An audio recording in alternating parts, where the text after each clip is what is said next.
Hello everyone, welcome back to my channel. So today I want to show you how to make your taskbar icon in the middle, in the center of the taskbar. So now let's follow my step. We need to add link and disable the lock taskbar, and you can do like me right now.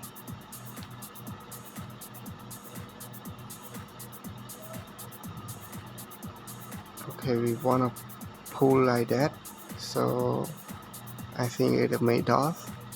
So we stop here and then we lock our taskbar again. So now the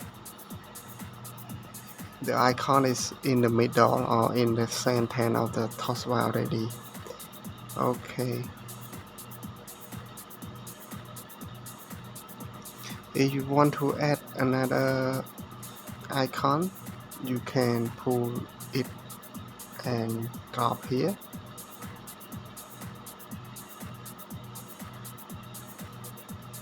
Yeah, so it look like the Windows 11.